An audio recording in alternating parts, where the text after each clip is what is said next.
नमस्ते मित्रों। तो आज मैं बात करूंगा जो अभी पूरे गुजरात में आग की तरह फैल रहा है, ऐसा हमारे सारंगपुर गुजरात का जो महाबली हनुमान की जो प्रतिमा है उसके चित्र के नीचे तथाकथित जो अभी अभी 200 साल से पैदा हुए हैं ऐसे भगवान के सम्मान और हमारे महाबली हनुमान के सम्मान के बीच में जो दरार चली है उसके बारे में बात करेंगे। क्योंकि यहाँ पर जो नीचे आपको चौरस छवियां दिख रही है उसमें हनुमान जी का चित्र है और जो तथाकथित उनके भगवान है उनका भी चित्र है।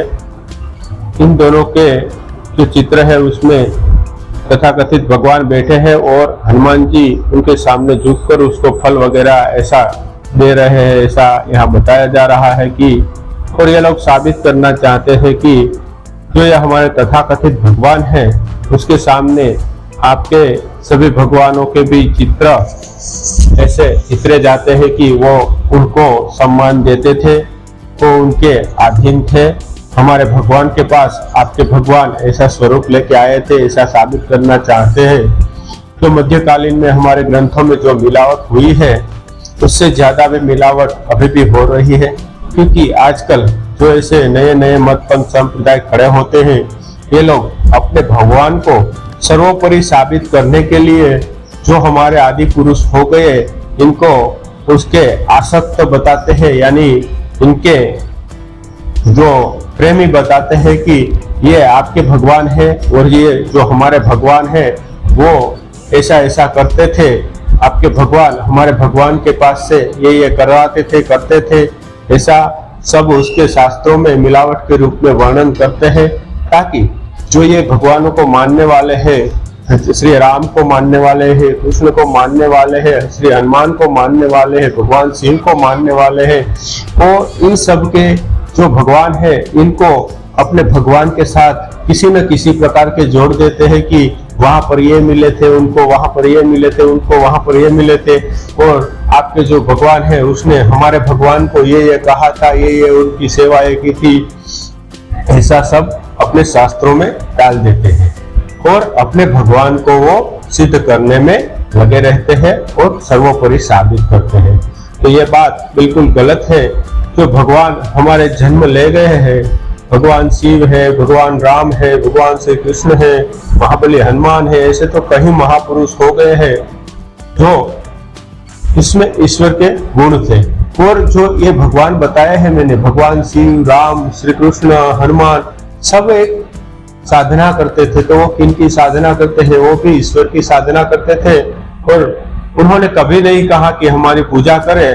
लेकिन आज के समय में जो ये नए नए भगवान आ रहे हैं वो खुद भी लिख के गए हैं और अभी उनके अनुयायी भी उनको भगवान या तो ईश्वर साबित करने में, सर्वोपरि साबित करने में लगे हैं। इसीलिए ये जो विवाद हुआ है ये हुआ है, ये बिल्कुल सही विवाद है। और मैं तो सनातन धर्मियों को और भी कह रहा हूँ कि जो ये विवाद हुआ है तो उसके पीछे आप भी जिम्मेदार है, क्योंकि आप भी अपने जो धर्म है, जो सनातन वैदिक धर्म है, उसका सही ज्ञान किसी को नहीं देते हैं। इसीलिए ऐसे नए नए संप्रदाय खड़े होते हैं और वहां तक खड़े राक्षसी रूप धारण कर लेते हैं, वहां तक खड़े हो जाते हैं। तब तक आपकी आंखें नहीं खुल रही है तो आपको भी इसके बारे में कुछ करना चाहिए कि जो सनातन धर्म है उसके सिवा हमारे जो उसके अनुकूल होके या तो सनातन का नाम लेके कोई और धर्म और संप्रदाय और मत नहीं खुलना चाहिए। एक ही धर्म होना चाहिए, एक ही भाषा होना चाहिए और एक ही राष्ट्र होना चाहिए। इसके लिए आप सब सन्यासियों को भी मेरी 2 हाथ जोड़कर विनंती है कि इसके लिए भी कुछ प्रयास करें और जो जहां जहां भी अपने भगवानों को, भगवान श्री राम, श्री कृष्ण, महादेव, श्री हनुमान आदि को जहां जहां भी नीचा चितरा जाए वहां पर ऐसा ही विरोध करे, ऐसी आपको मेरी विनती है। और समाज को भी इसमें प्रेरित करे, ऐसी भी आपको विनती है। और दूसरा ये भी बता दूं कि जो मैं यहाँ पर हनुमान जी के जो चित्र है वहां पर गया था तो मैंने देखा कि हमारे जो महानुभाव है बड़ी श्रद्धा से वहां पर जाते हैं, वो सिर्फ मंदिर में ही भगवान हनुमान को मानते हैं।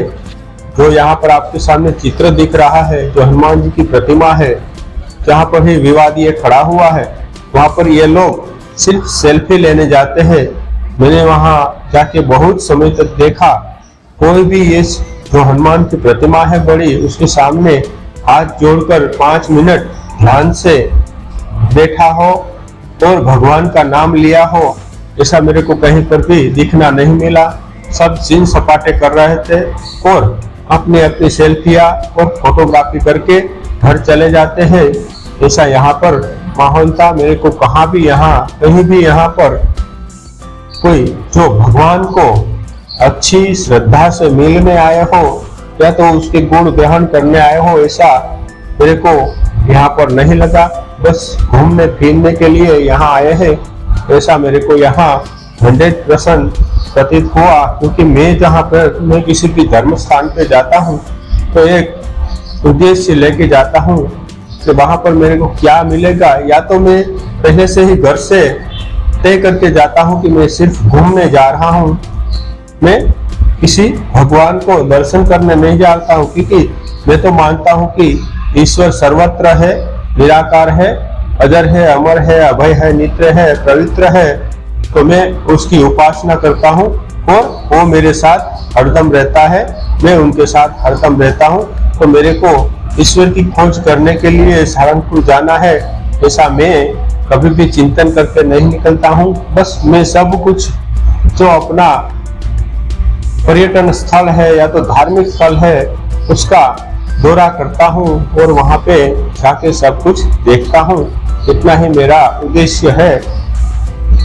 तो ये आपकी जानकारी के लिए मैंने यहाँ वीडियो बनाया है। इसको आप अगर अच्छा लगे तो लाइक, शेयर और सब्सक्राइब करना, क्योंकि ज्ञान हमेशा बांटने से बढ़ता है।